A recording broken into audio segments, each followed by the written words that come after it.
Today is Friday the 13th, which isn't nearly as scary as Election Day.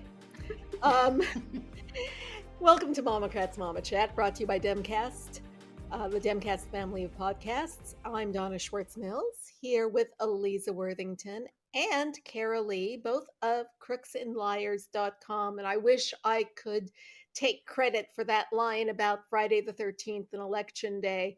I saw that on Twitter this morning and I was just like, oh, that's perfect, It didn't even dawn on me that today was Friday the 13th. It's like it went right past me. I don't know why. I guess I just don't pay attention to that stuff anymore. Yeah. Well, my friend posted a picture of her black cat and made mention of it, and I was like, oh, yeah. Oh, that's right. We have already been through hell and are still in hell. So yeah, things are scary enough. So. This Friday the 13th make, am I right? Yeah. I mean, honestly, black cats don't scare me, but Supreme Court, they scare me. Yeah. This elections in Pennsylvania, they scare me. Yeah, those two. And Ohio. Although I kind of want the wingnut to win. I don't know why. The wingnut Republican. Which one? Like Barnett? What's his name? Oh, Barnett. Yeah. No, not Barnett. Pennsylvania. There's so many wingnuts. The one that they're afraid of, the dude. Gosh. Oh, well, I'll get it. I don't want to. I looked at last week's podcast and realized that I was looking at my phone a couple times and it looked really weird. So if you see me looking down like this, it's because I have my phone here. Okay. We all have our phones. Also, you have a job as editor of crooksandliars.com and you need to keep up on the news events. Yes. Yeah. So we get that. But, I am not rooting for any of the cray-crays because in 2016, I thought that Trump was unelectable. Yeah. Right? Well, I was like, oh, yeah, we got this in the bag. I don't care how much they hate Hillary. They're not going to elect somebody who is just so obviously unqualified and just a mistake for this country, who can't lead this country. And then They did. Not the popular vote. He lost by the popular vote. But, if we want to have equity in the Electoral College, a whole bunch of us in the cities have to move to rural areas, and we ain't doing that. That's not happening. I actually live in a rural area. It's a rural California has rural areas that are red too. I actually so does Maryland. Purple. Yeah, but it was Andy red Harris for a long is one time. of the worst. Is one of the worst reps in Congress. Andy Harris. He's from Maryland. People, I had wingnuts from Maryland stalk me for 3 years. So I know. Yeah. They tried to Google bomb my name so that anybody who Googled my name would get stuff that was bullshit. Yeah. Oh my God. Right. So I've never even heard of that. A tactic of abuse. It's a thing. Yeah, let's not give anybody. They're so creative. I mean, because this was like 10 years ago, so maybe they moved on. Maybe I was an experiment and they figured out that it didn't really help. So who knows? Revealing somebody's name is considered doxing. A journalist trying to get information, they start screaming that doxing is going on. Yeah, but that's what they do. I mean, that is their everything. They live in perpetual victimhood, right? I mean, they might as well just have, rent clothing and sackcloth and ashes, I mean, because that they walk around constantly aggrieved at whatever they can be aggrieved at. I mean, I don't know if you saw my post yesterday about, oh gosh. Why am I getting the names like Matchlap, right? He's the worst. He's the worst at that. He tweets that he's going to have to wait a year for a dishwasher because of Biden. And I'm like, really? Thanks, Biden. I was able to get a dishwasher like the same day that mine went out, and I mean, at least I was able to order it, and it was here 3 days later. I mean, it wasn't. So I went looking for dishwashers in the DC area. Expensive ones, because I figured they want expensive ones. They want a Miele. They want a Miele or a Thermador or something that does. I found all of those things. I would recommend a Bosch, because they're actually excellent dishwasher. Those are great. Anyway. Bosches are great. Yeah. No, but Matt Schlapp wants one, hand rowed over from Italy is what he wants. And so it's going to take him a year. I have the Miele because I have a non-standard opening in my kitchen for the dishwasher. And so, we are buying this thing. The salesman goes, "Congratulations, you just bought the Rolls Royce of dishwashers." And I'm like, "Yeah, my house is a Ford Escort." I do love the dishwasher. I was going to say, I love my Bosch too. And I definitely spent more money than I've ever spent for a dishwasher in my life. And it was totally worth it. I love it every day. Anyway, I know that this podcast is not about dishwashers, but I just wanted to point out that this is the level of ridiculousness that they get to. Yeah, say that 3 times fast. Yes. Yeah. But they're just constantly whining about something. And how is this? That's the thing. They have worked 50 years to overturn Roe. And they're still acting like victims. Right. They are the worst winners I've ever seen. Republicans and conservatives, the worst winners that I've ever met. This is, escorting this week and last week, they were as bad, if not worse, as I've ever seen. And it wasn't even gloating, like they're angrier. Like, you guys just got what you wanted. Right.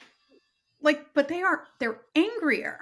They're more aggressive. I mean, maybe they're enabled now. They feel that's what I feel like they're doing. Yeah, they're enabled, so they're meaner. But and they, but now, our security guy in just actually I don't want to reveal too much, but not at a Planned Parenthood where I escort, but at another one, 8 windows were smashed at the Planned Parenthood. You would think we would be the ones smashing windows. Right. Did but we we're ever not. find out about who bombed that abortion, that anti-abortion place? Was it really bombed?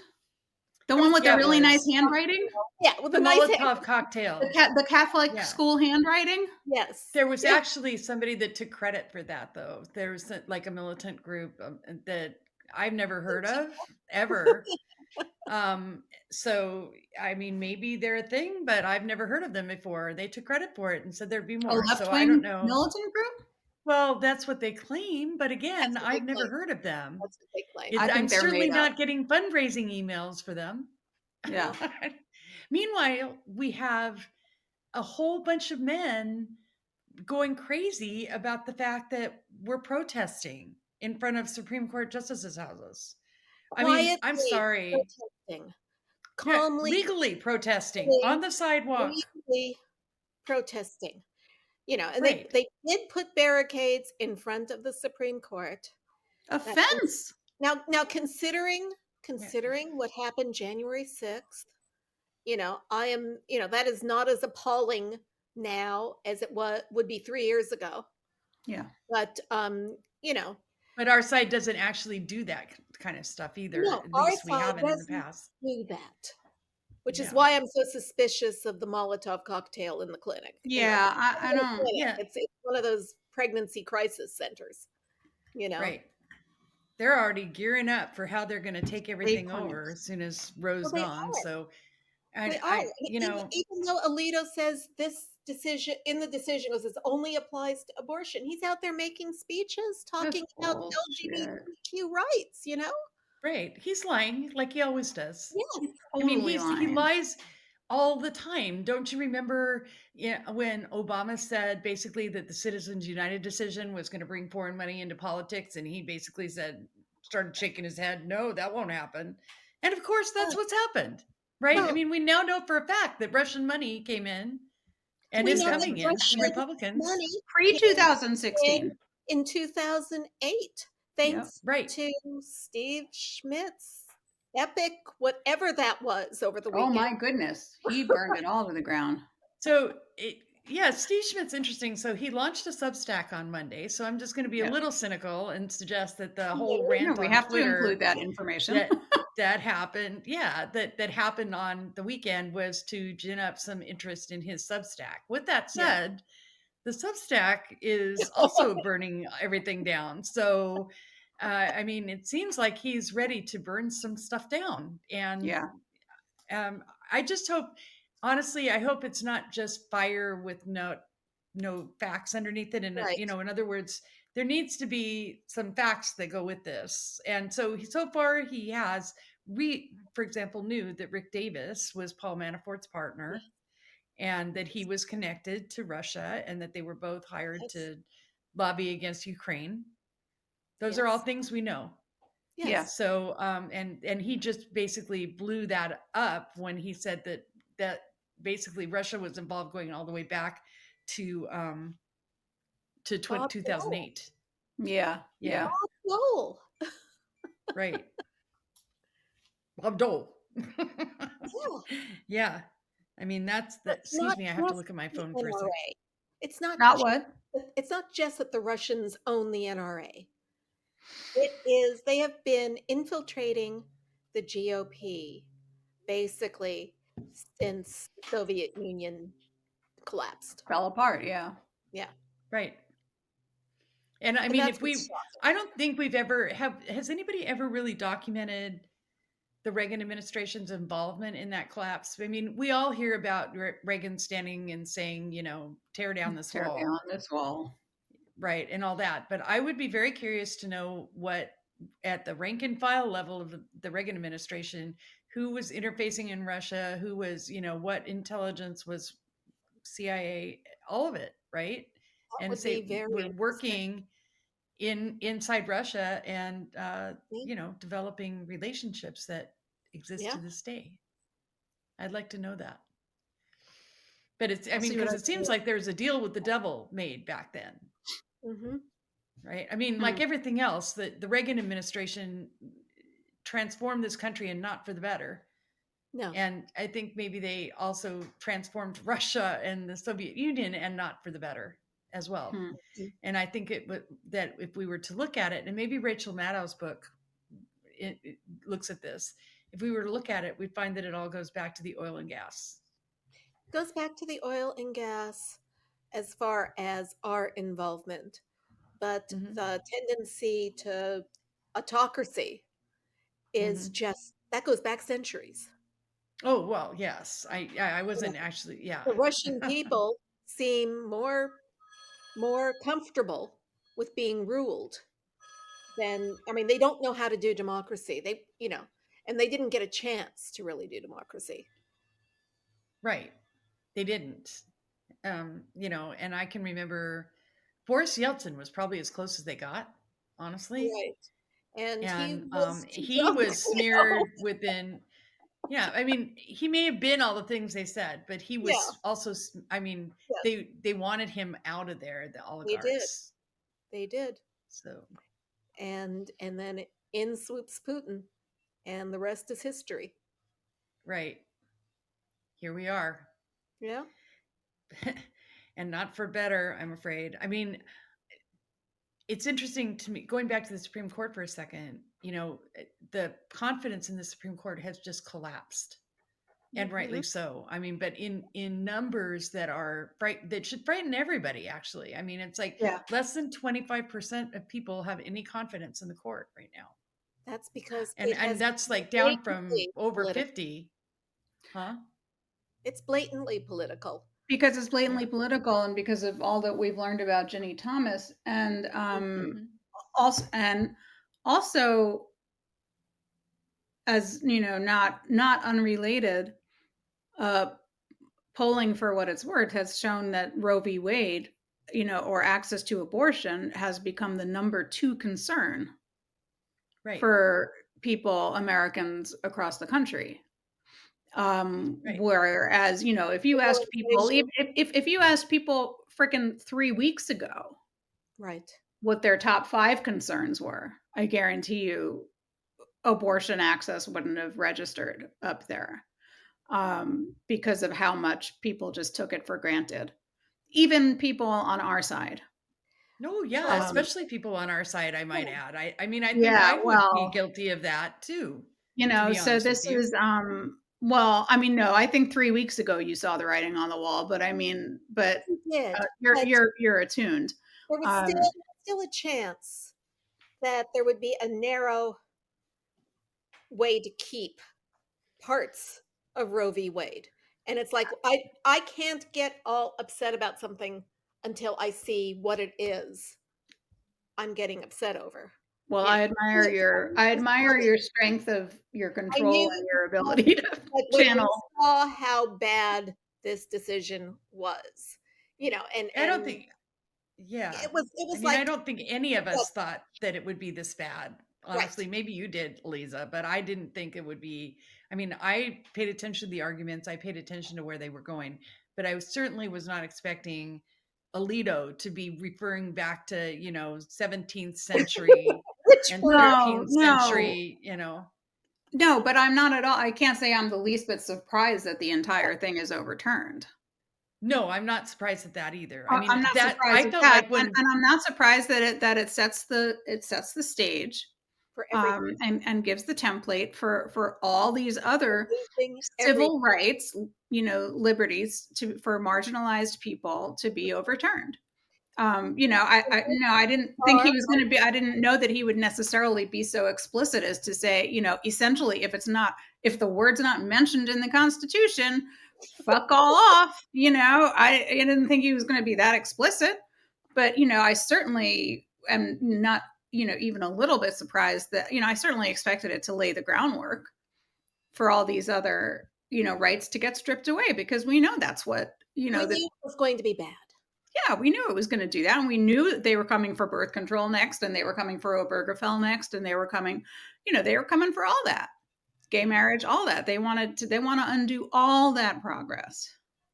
Right. The only people who should matter in this country are white, Christian, yes, cis, male landowners. To them. I mean, we have a different opinion about that, but right. But this is what they want. You remember back then, we didn't even have direct elections of senators until the 20th century. They'd like that to go away too. I know. I'd like the Senate to go away. The state legislatures used to pick the senators. Yeah. So yeah, I know. Well, I'd like the Senate to reform. I mean, yeah, I would like it to reform. I'm being flippant, but I mean, well, what I'll tell you what I worry about now is that what they're doing, on what conservatives are doing right now is shaking faith in all the institutions in such a way that they're gonna get people on our side on board for constitutional convention. And they've already laid the foundation for that to happen. And that is so they've been laying it for, I mean, I can go back to, and I should go back and resurrect some of my old writing from 2009, 2010, when I first found the nonprofits that were funded by the Kochs and the right wing in order to call for a constitutional convention. And I feel like, and if they do that, I mean, then this country is done. Right. Then we're really talking about the disunited states of America, where the South will be one country and the rest of us will be another. I mean, I just don't see it any other way. And, I've got a Twitter follower who I think is and he's an agitator. Every chance he gets, he says, we need a constitutional convention. And I'm like, no, we don't. We don't need a constitutional convention. What we could do. We need to expand the fucking court is what we need to do. Why? And we need to can you explain to me why they want a constitutional convention? What do they want to do at this constitutional? They want a balanced budget amendment. They want to.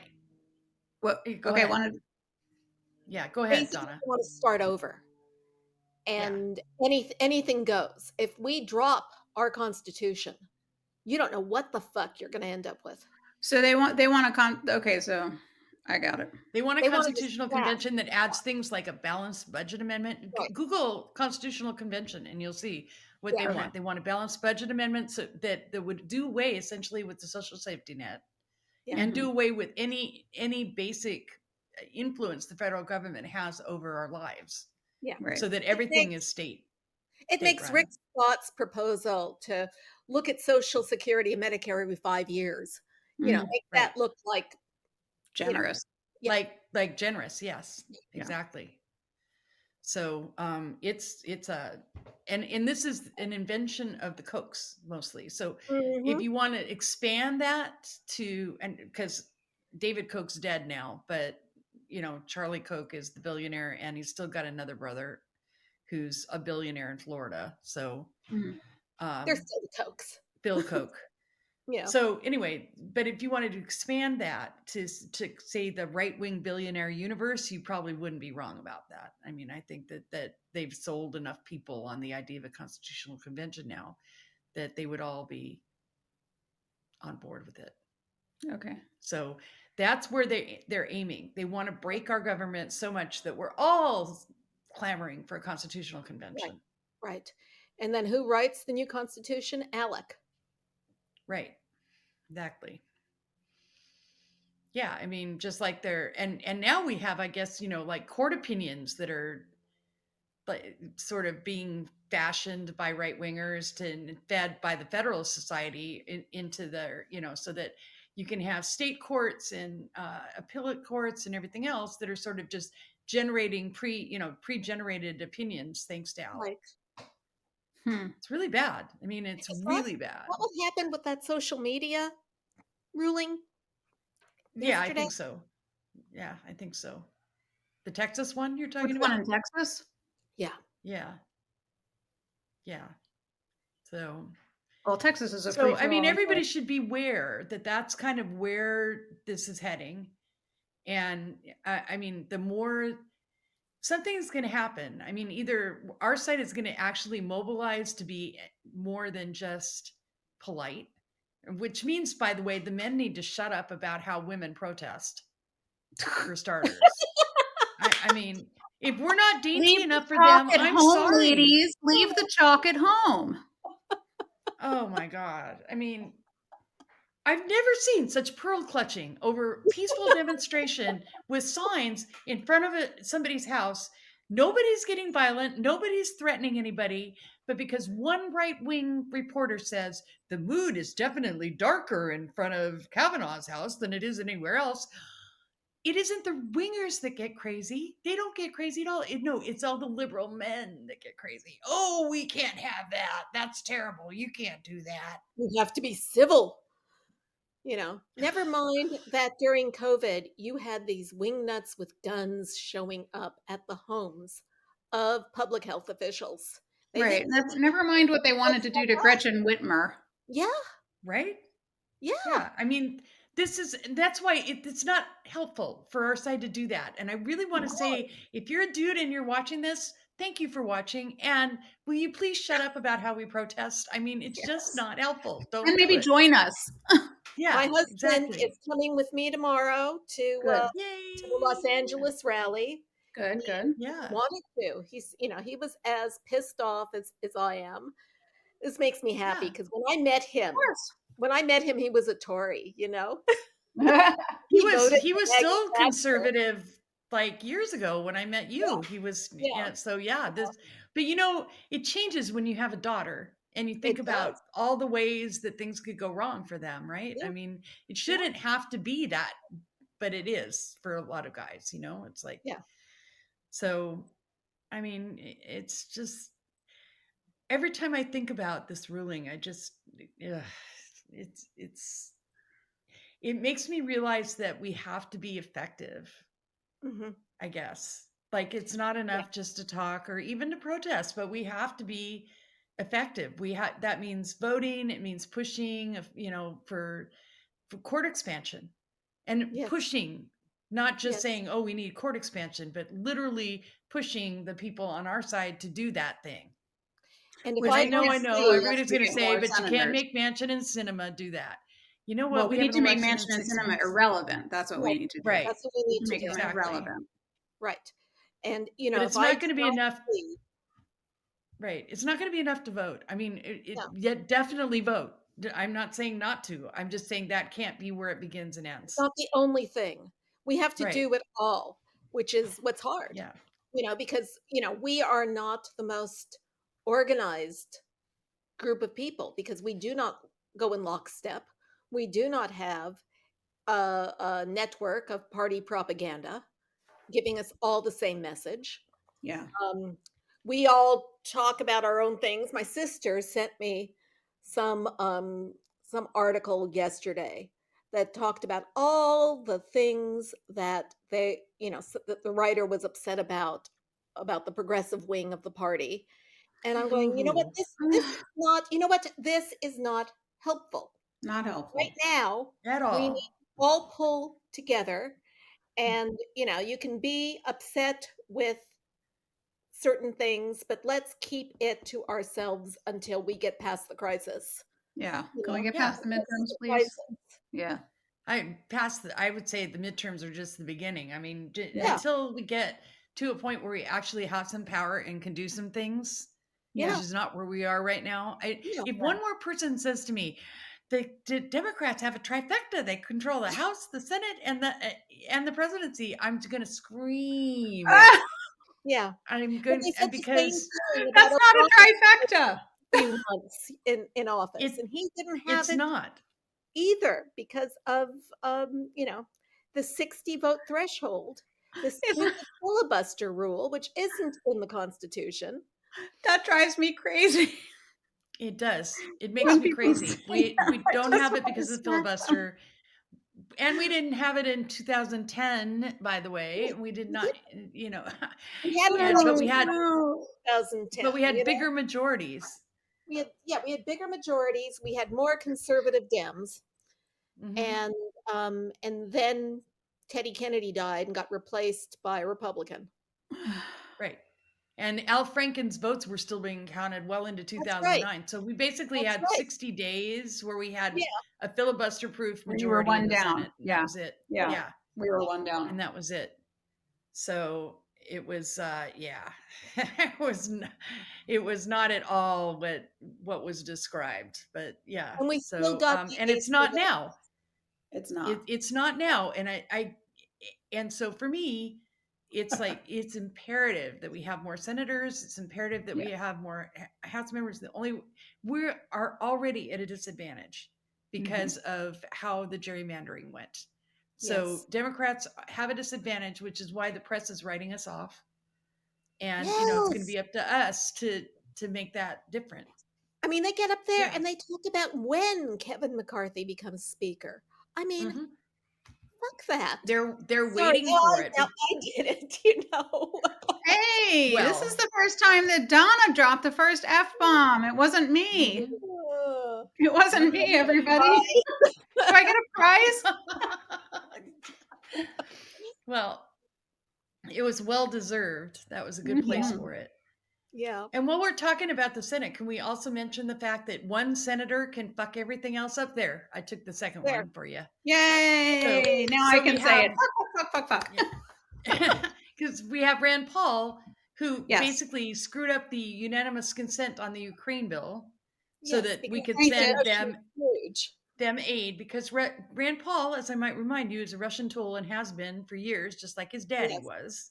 Yes. So, Rand Paul, because the Senate's so screwed up, because there's this filibuster, now it's going to be a week probably before they can approve the Ukraine aid. It'll be 99.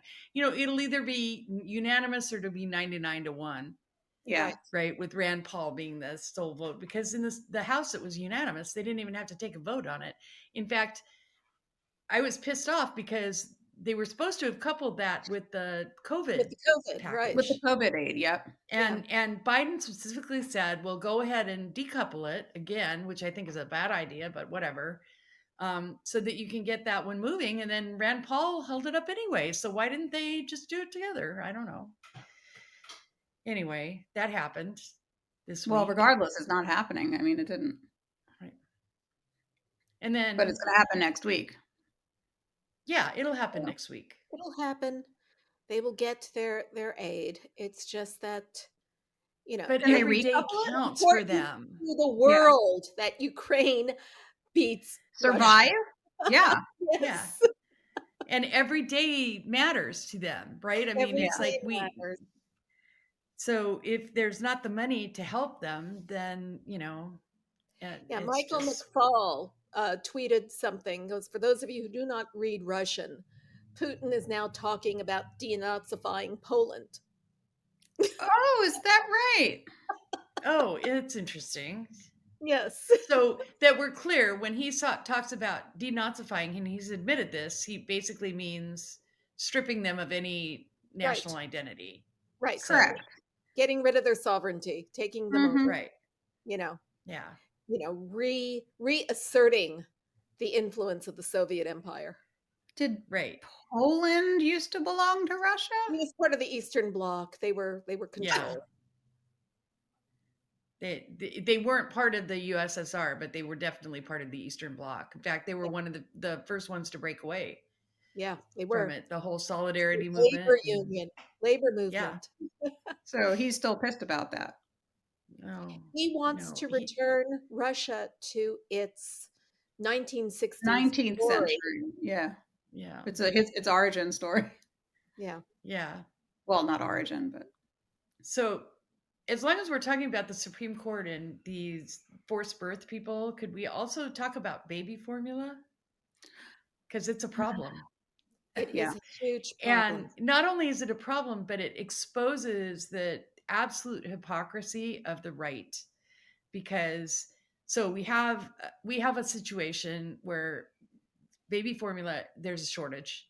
And the reason there's a shortage is two reasons. Number one, because we can't import any from Canada or Mexico without big tariffs. Right. Huh? Because of the new NAFTA. Yeah, and that's because of the new NAFTA. And that's because that was the thing that Trump put into place, right? So we can't import any. And there's a factory that closed that was Abbott's that basically manufactured a lot of baby formula for this country. Yeah, there was a recall. And there was a recall. So those three things have created this problem. And it's really a problem. I mean, there's no question about it. And Biden is doing his best to mitigate it by trying to waive tariffs or whatever to get from Canada and Mexico into the United States, because it's most important that these babies get fed.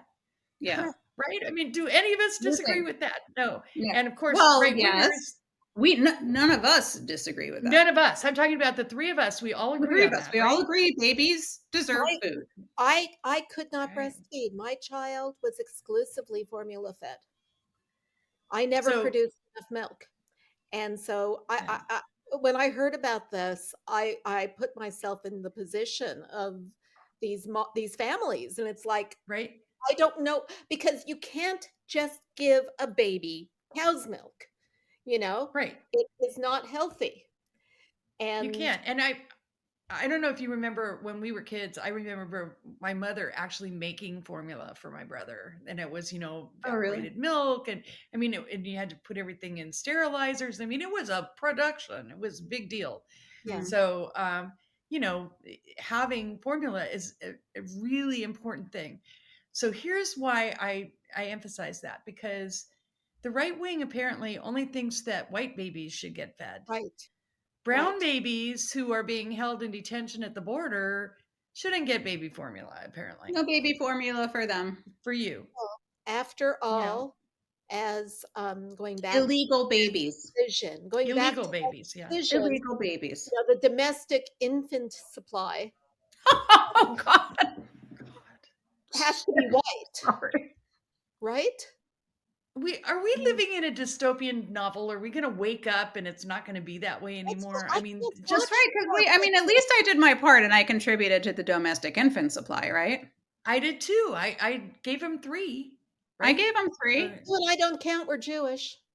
Oh, that's right. We're Jewish too. Right. Well, I gave him 3. But have to. No, but I'm the Jew, so it matters, right? So my kids are. Yeah, they're not pure. Sorry.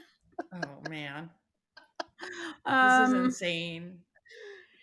It is dystopian. Yeah. So they're Elise Starphonic was trending on Twitter yesterday because is she the one who coined the illegal babies thing? Where she was like, why that Biden is sending formula to illegal babies ahead of American babies. Yes. And but this is actually this was the law. This has been the law for many administrations that children in detention babies in detention we are required to feed them. And this is, we can't. I'm pretty sure that's international law. This is international law.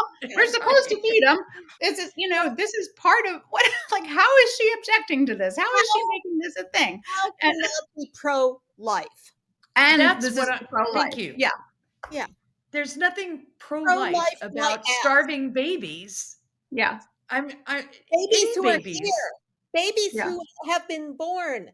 Actual babies, not embryos. Babies who have been born, but they're not. Yeah, but they shouldn't be here.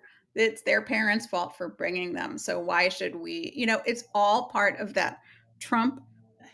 You should excuse me, ultra MAGA mindset. Ultra MAGA. That they, like, their parents shouldn't have brought. It's a deterrent. We can. It's the end justifies the means. The end of starving these children. We will starve your children. We will. Yeah, don't bring them here. We'll starve them. We don't want to feed them. I mean, just hearing you say that, and I know you're saying that just to. I mean, obviously you're not serious about that, but of course not. Oh my God. Right. But I mean, it just turns my stomach. Like, it is nauseating. It is nauseating. It is nauseating. I mean, it's like, don't come and talk to me about the life that you that you supposedly support when you're pro-embryo. They're not pro-life. They're pro these babies, and just starve them. Imagine that in this country, starving children. I would. There's a lot of starving children in this country that aren't the children of parents who have come here, from other countries. Yeah, there's plenty of hunger. Well, yes, and I know there's hunger. We temporarily did something about that. We did a lot about it. Did not the Republicans plus Joe Manchin and Kirsten Sinema did not allow it to continue. Yeah, right. But I mean, that's the thing. Like this allegedly pro-life party. Yeah. Isn't pro-life anything. They're pro-blastula, they're pro-pregnancy, they're pro-authoritarian, right. Tell women what to do. Free occupancy of someone else's uterus, they don't care. Did you guys read that Washington Post profile yesterday of the anti-abortion activist who is very dismayed that, she expected that when they won, they would also do something for living babies. And now she doesn't know what she devoted her life to. What was she expecting? No, but I'm glad I didn't. Living babies. I'm sorry, I'm missing something here. I'm going to need to read that. But what did she think was going to happen? It was just infuriating. What did she think? She thought that the people that she was working with were cared. I see. Reality, sweetie pie. So she wasn't a cynic like the rest of them were, and now she's woken up to reality. Oh, well, I'm sorry. Hello, Liberty University and everything. Oh my God. I've got to read this. Liberty University. Oh well, the fall. Fucking idiot. Yeah, exactly. Because this is what I tell the aunties in front of the clinics all the time. Why don't you go? There's plenty of kids in foster care. They always say to these patients, "We'll adopt your baby. I know someone who'll adopt your baby." There's plenty of babies that need adopting. There's plenty of toddlers that need care. As someone quipped on already Twitter, alive. Those babies are past their sell-by date. Yes. Oh man. Okay. Wow. Yeah. That's just way too cynical for me. I mean, it was sarcasm, obviously. Of course it's sarcasm, but it's not too far off the mark. No, it's not. It's not too far off the mark. And it's the thing that I say to the aunties all the time when they try to tell me about, how God is pro-life. And I say, if God's so pro-life, why did God come down, in his own form and slay already alive babies in Exodus? Why did they, just so the Jews could get out of Egypt, he came down and killed, the firstborn babies of the Egyptians, firstborn boys? Yeah. Babies? Why, if God's that's okay with you? Oh, well, God made that decision. God gets to decide who lives and dies. No, fuck that. Fuck that, God. I'm not. Okay, man. profanity, blasphemy. Oh, we're having a good one Let's see. today. Is it Shabbat yet? Let's see. It's no, sun's still out. We're good. All right, you guys ready to play a little topic roulette? Oh, Oh, sure. good. We have the life machine. We have the spinning wheel. The life spinner. Awesome. That's what we need to have. That picture of Donna doing that, we need to have as the key frame for this video, right? Let's see where we go. Oh, one more, Yeah, dude, you get you get another one. Well, you get another spin. That was a lame spin. That was a lame spin. They're all lame spins because it's not a good enough spinner. We're gonna have to get a better spinner. But this is okay. Oh, that was a good one. There we go.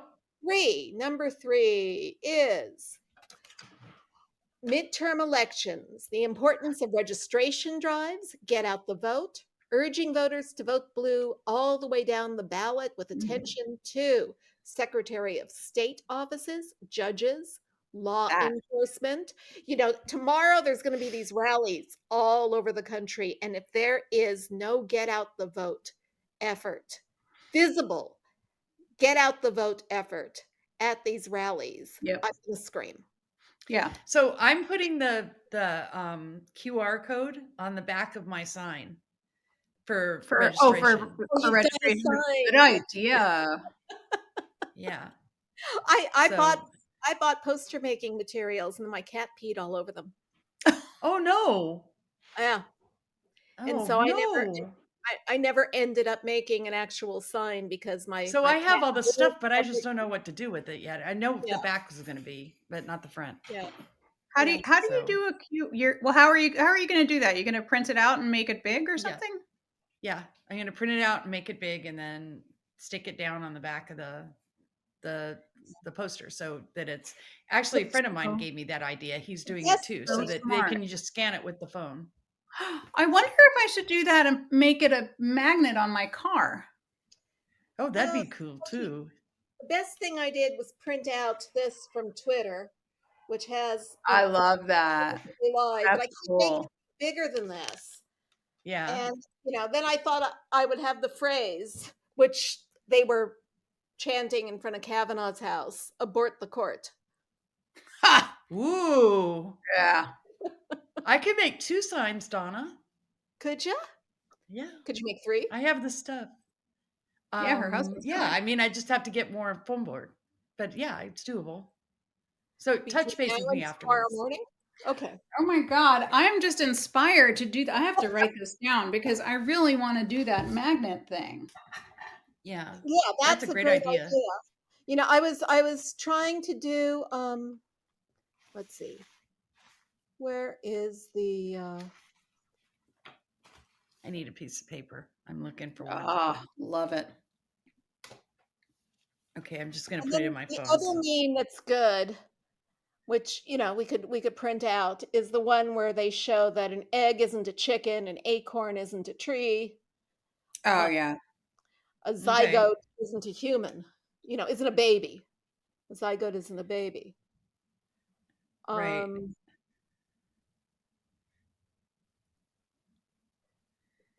I still love that. We'll have to get that one. I mean, this is not anything you could put on a sign, but it just comes to mind that I forget the guy's name who punked Charlie Kirk in front of an audience. He was being interviewed. Do you remember this, Karoli? I do remember, but I don't remember who punched him. No, punked him. Punked him. Sorry. Yeah. Okay. I was like, oh, I would remember who. I think Charlie Kirk. He's very punchable. He's extremely punchable. Yeah. And by people with tiny fists like mine. Yeah. into, showing him a picture and saying, of an embryo and saying, can you really say this is a human? You really think this is a human being? This is really a baby? You really think this is a human baby? And absolutely, I can say without a doubt, this is a human baby. This is, and no, actually it's whatever it was, a kangaroo embryo or something. Yeah. I don't remember who did that, but it was great. It was so great. Are we ready for another spin? Yeah, spin again. Well, we just need to emphasize before you spin it that the midterms are the first priority, right? Yeah. Everybody's got. And a lot of states have like primaries too, like that are happening now. Yeah. We got our ballot in the mail the other day. Mm-hmm. Yep, we got ours too. Vote for Padilla twice. Yes. Okay. Alex. Well, no, because he was appointed to replace Kamala Harris. And so we have to vote for that, and then we have to vote for him for Senate. Running for his first full term. So he's on the ballot twice. And it's confusing. Okay. Yeah. Got it. So let's do another spin. All right. Okay. Oh. There we go. There you go. What have we got? 6. What's number 6 on the rundown? Oh. Today was Jen Psaki's last day as press secretary. I was delighted to hear that they were having Karine Jean-Pierre as her replacement. That Psaki is just a hard act to follow. I mean, best press secretary I've ever seen. I agree. I think she was too. She was, and I hope that Karine got immersed in her style enough to do it too. But yeah. Yes. Aliza's very sad because Jen was Aliza's beat for starters. So yeah. And it was such a good beat. It was so much fun. She was just so great. I mean, she is so great. I know it's going to be, I'm sure she's going to MSNBC. We'll be able to watch her on MSNBC. We'll still get to see her, but let's hope she's still great as a TV host. Or whatever she ends up. Sanders so far looks uncomfortable on television. Who does? I'm sorry. Simone Sanders? Yeah. Okay. Yeah. I like to give people a little time to settle in. She needs time. Yeah. I feel like even Stephanie Ruhle, who's a veteran, looked uncomfortable taking over Brian Williams' spot. Yeah. Like I feel like you need to settle into. Yeah. I'll give them that. Okay. But I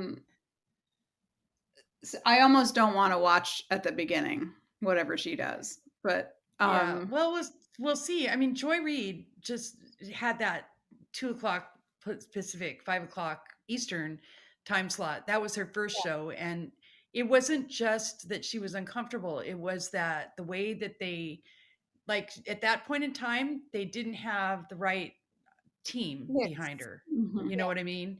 So the writers, all of that, which when she did the morning show, the AM Joy show, she really got that fit going. And so that when she brought it over to the readout, when she brought it to the readout, she was able to do a good job. I mean, I think that's true for almost everybody. Tiffany Cross kind of stepped into Joy's staff, and she's had to have a year basically to be better. But anyway. I think that as far as Karine Jean-Pierre goes, I think she's going to be every bit as sharp on the facts and as on her toes. And the way that she defended Kamala Harris, the way she defended Kamala Harris. I really think that she's going to bring her own dazzle. I think so. Her own quiet dazzle. And the thing with this Jen Psaki is that, like, I feel like she didn't dazzle so much as, slap them around when they needed to be slapped around is what she did. But like with a smile, or like it was just so smooth, She was so good at doing this while she was smiling and saying, "But I like you still." Right. And and with respect. How do you get spanked with respect? I mean, she just managed. 3 of us drop F-bombs, I know. I mean, how many posts, Karoli, have I written that says, here's reason 897,000 that I am not secretary, press secretary, because I could never manage to maintain the dignity and grace that she does in the face of this. And she held more press conferences as press secretary in a year and a few months as the Trump press secretaries together did for the whole Trump presidency. Well, 4 years. She's been 15 months. Huh? Yeah. No lies. Not one. Right. No lies. Right. Right. So, yay, Jen Psaki. We wish her well. Amazing. And we hope that whatever she does at MSNBC that we like, and that everybody gets behind and will watch. And, even the wingers watch, just like we watch Fox News, they watch this to try to. They hate watch. Well, they hate watch. They hope for a bomb. They hope for not the Psaki bombs we're used to. They hope for an actual bomb, You're right. All right. Exactly. Let's what's spin her next? again. Okay. Ooh. And we got 5. Okay, what's number 5? Oh, we already did number 5. It was the baby formula shortage. Oh, okay. There we go. Number 2. And we did that already. That was the protest since the leak. One more. That was 2 again. 4. Oh, this is a good one. Oh, good. January 6th committee subpoenaed a whole bunch of members of Congress yesterday. Yes, we didn't they? We're getting closer. And how many weeks? Is it like 3 weeks now until the live? What is it? It's May 13th. May 13th. So it's supposed to start. Why do I have June 9th in my head? Is that when Yeah, no, that's right. So it's about 3.5 weeks. June 9th. So yeah, like about 4 weeks. Yeah. Yay. No, they're not going to start on a Friday night. No, they can't. That would be dumb. A Monday. Yeah. Well, let's see it'll be Monday. Yeah. So, wow. So who did we get this time? We had Kevin McCarthy. We had Gosar. We had. Did we have Jim Jordan? Mo Brooks. Was Boebert in there? No. Oh. Neither was Green. But that only means that they haven't been able to pin down anything from, that their staffers haven't talked to them is what that means. Okay. Yeah, this is pretty good. Yeah. I can't wait. I can't wait to just start watching this on TV. Like at night, I'm going to be. We don't know how many will be in prime time. I thought a lot of them were going to be in prime time. I thought all of them were. I don't think they're all in prime time. Oh no. But June 9th is a Monday. Okay. Jim Jordan is on that subpoena list. Jim Jordan, yes. Yes. Okay. Even though he claims that he didn't receive it. Does he really? Fucking liar. Well, he did when they asked him about it. I'm sure he has seen it since then. I'm sure he's seen it since then. Yes. And I am also sure that he's probably not going to he's not going to show up. I think most of them probably neither is Kevin McCarthy. Mo Brooks isn't gonna.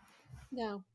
But apparently they already have just about all the information from their staffers. Yeah. So I mean, that's the thing. That's like, if they don't comply, it feels to me like they actually do need to take action on this, because we cannot have the lawmakers be above the law. We just can't.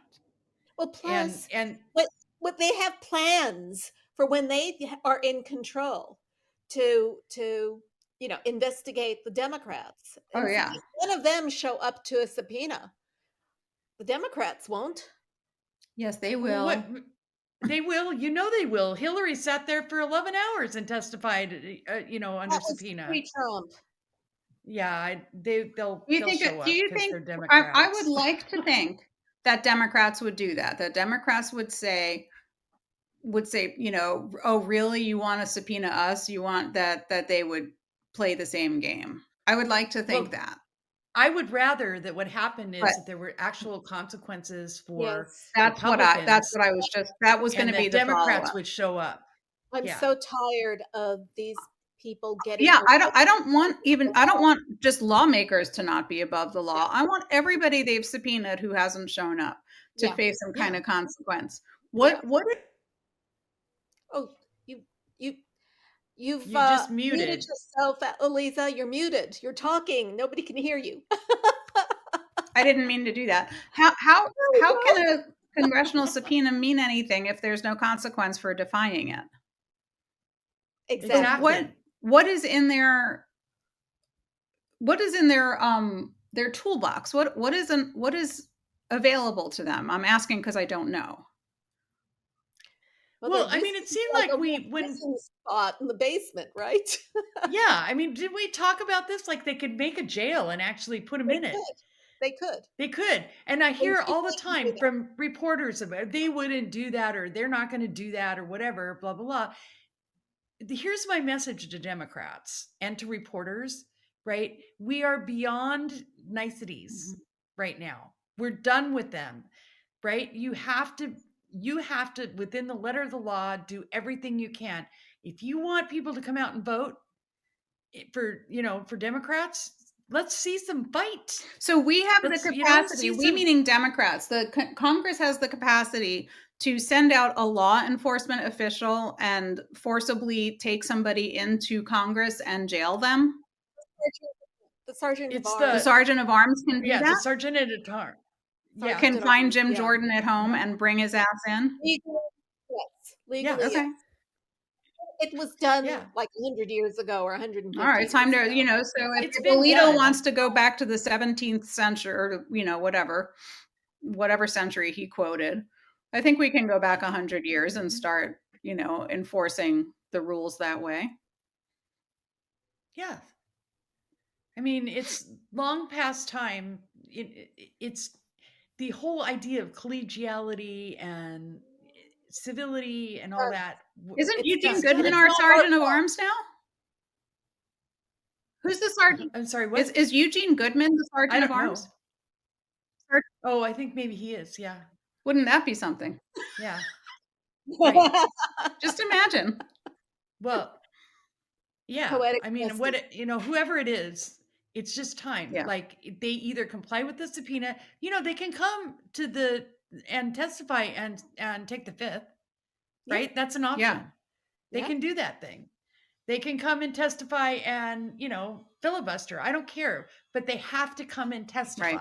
That's the rule. And the thing is that, as I learned from Jamie Raskin's book, in a civil trial, which is what this would be, or a civil proceeding, if you take the fifth, if you plead the fifth, you can, the jurors or the people or the judge listening, which would be the other people in the Senate or the House, wherever it's taking place, can draw an adverse inference. It's not a criminal trial where you can plead the fifth and the jury can't take that as an admission of guilt.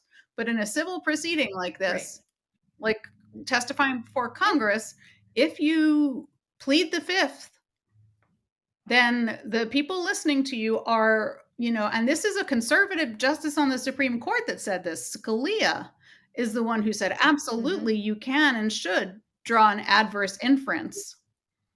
You can and should assume that they have something bad to hide if they're gonna plead the fifth. So yeah, bring Jim Jordan in, let him plead the fifth. Exactly. Yeah.